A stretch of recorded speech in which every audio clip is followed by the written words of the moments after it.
Hi, this is Gordon from the Old Guy Fishing. I'm in my caravan, as you can see, and I've turned it into a tackle shop. I've got fishing line everywhere, in all the cupboards, metal traces for pike fishing, the whole deal in here. Fishing rods, fishing reels, fishing rods, spinning rods, the whole lot. So, the story is this. I haven't been fly fishing for 30 years. So I decided to set myself up, and I wanted to set myself up with fly tying as well.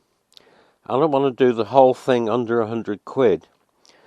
So today I'm just going to give you a quick look at what I've got here in front of me, and I'm going to tie a fly for you. One I use a lot. It's the John Storey, but I call it the John Storey Transformer. So I've bought a vise, as you can see.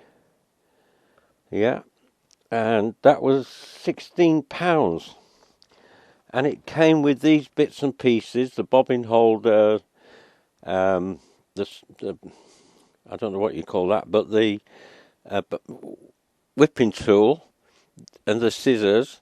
The only thing it didn't come with was the hackle pliers, so I bought those on eBay for about £4.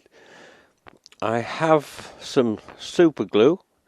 I've got some nail varnish, and I've also got a torch with some UV glue. When I was tying flies years ago, I didn't hear about this head glue.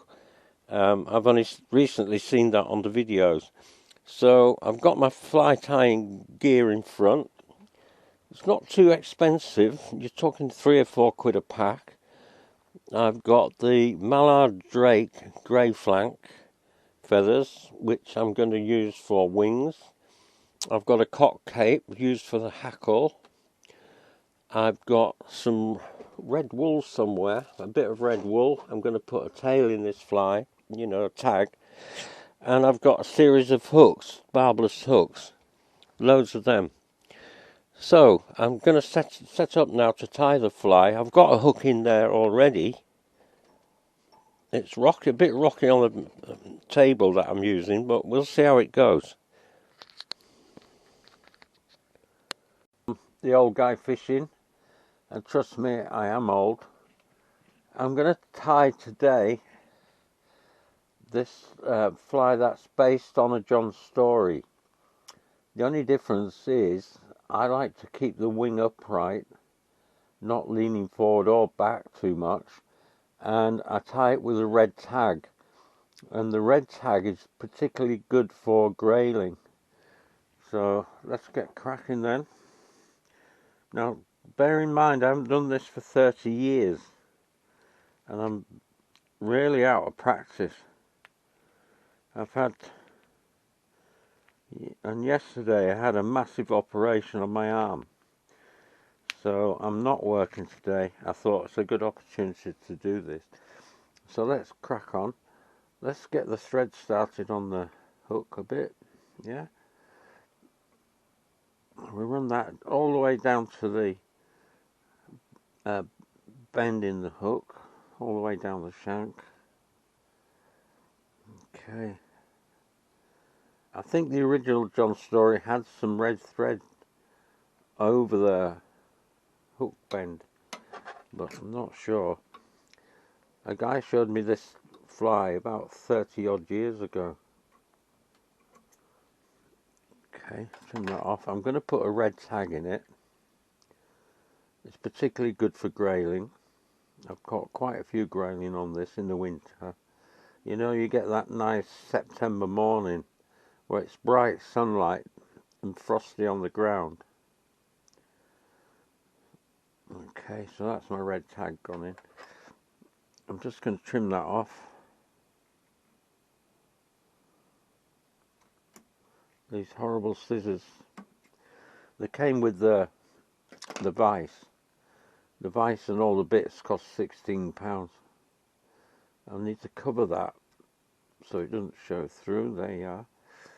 And while I'm at this end, I'm going to put a golden pheasant head feather, if I can get one out of the packet. I bought these, like a small packet of them. I should have bought the whole head, it is a lot better. Let's get one anyway. So we just take the bits of fluff off the bottom. Hold it like that, that's off. Like so. We'll put the tail in. About half the length of the hook shank for the tail. About there, that's alright. It's not critical, you know. Trout aren't that discerning when they're on the feed. Put that in. That's it. That's your tail, and we've got a red tag in there. Okay, so we'll take the thread down to the hook eye, and next we'll put the wing in. We'll leave a little bit behind the, couple of mil behind the hook eye. I normally would use a down eye. I think they work a lot better. But anyway, for this demonstration, I'm not an expert by a long chalk. I'm only an amateur, and I've had so long not doing anything like this. But bear with me. I'm a bit slow and a bit feeling my way as well, a bit.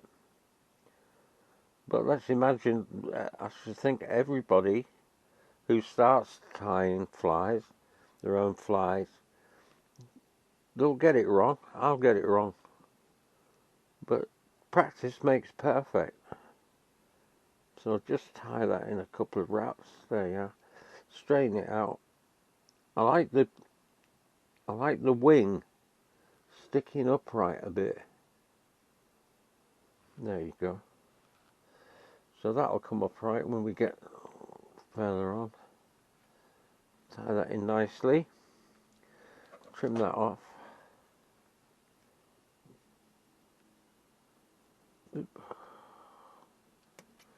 That's it. Get that off. That's it now. Then we're going down to the back to the hook bend a bit, and we're going to put some hackle in now. Not hackle, hurl, peacock hurl. What am I saying? Hackle. Let's get one out. I bought a packet of these. I've just arrived today. I did buy another packet with strips in. Not actually the eye of the hurl. Let me get a couple of these. They're a bit thin, so I'm going to use two. Two together there. Pull them off. There we are. And just trim it a bit. Trim the ends. Okay, let's set that on. This is peacock hurl. Get it close to the tag like that. Okay, it doesn't matter if you've got a bit left on there. It'll give the body a bit more depth. Then we'll move the thread back up towards the wing. I'm just going to put a little bit of super glue on that, just to give it a bit more durability. Just a touch. There we are. Okay, so I'll just wrap them by hand. One, two. I'm sure 30 years ago when I was doing this, tie fly materials were a lot better, it seemed to me. Better quality than they are these days. Okay, we're getting there. Okay, we'll just bob that over, hold it in place, give it a couple of turns. That's it, that's our peacock herl. We'll trim those bits off.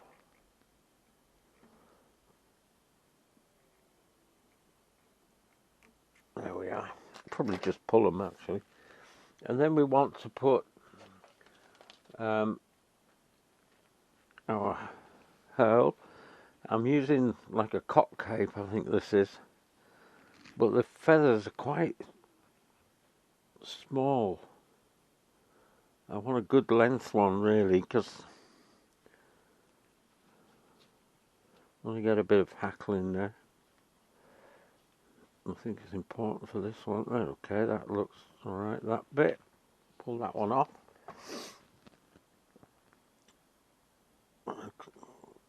Clean the bum fluff off it a bit.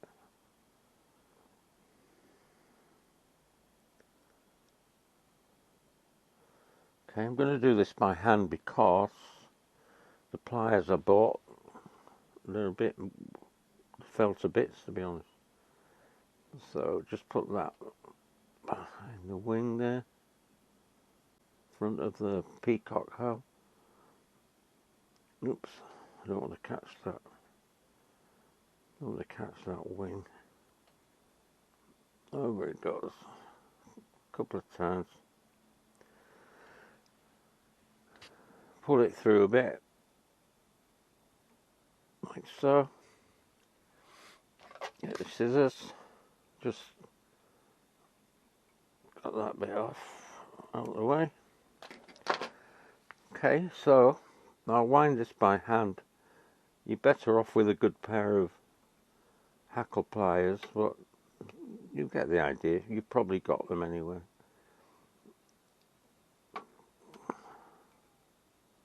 4 or 5 turns with that if we can.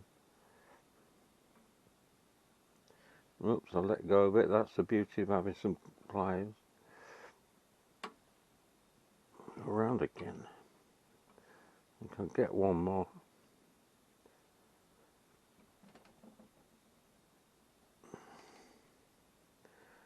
Okay, now work your cotton round it.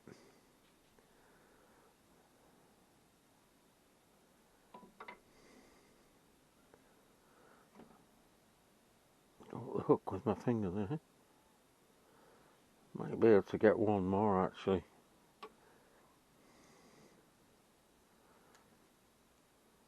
A bit fiddly. I keep catching the hook on my finger. Okay, that's a bit more.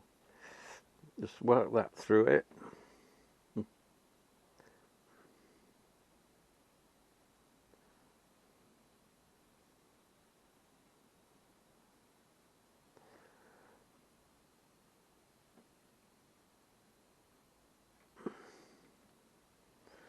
Not too bad.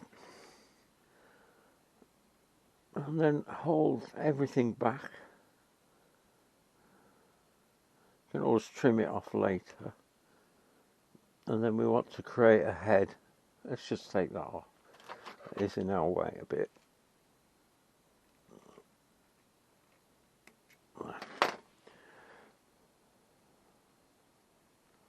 Pull it back. Try and keep everything out of the way. That's it. And just wind it on there a bit. I haven't left myself a lot of room.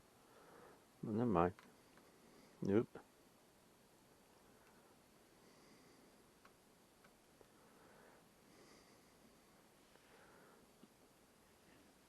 I'll try and use the whipping tool.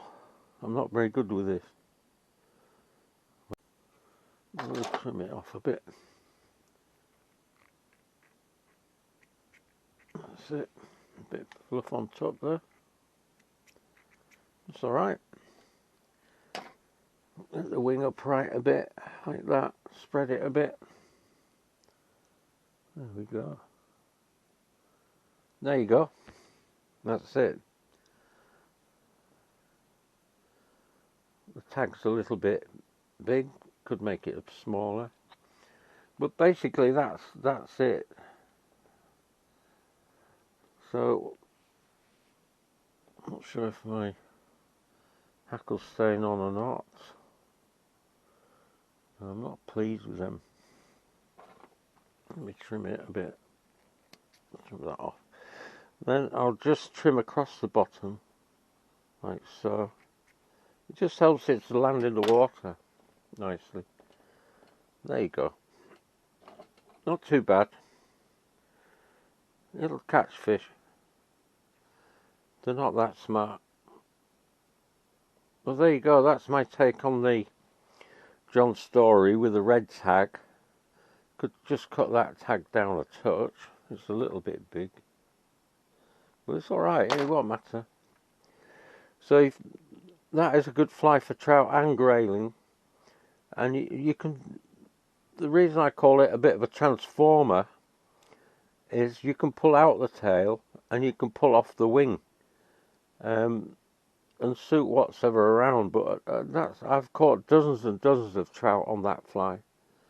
It's a good all-round fly, and especially, like I say, in a nice bright sunny September morning, it'll get grayling. They come straight up for it, bang. So there you go. Hope that's any use to anybody.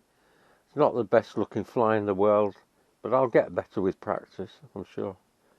Thanks for watching. Take care.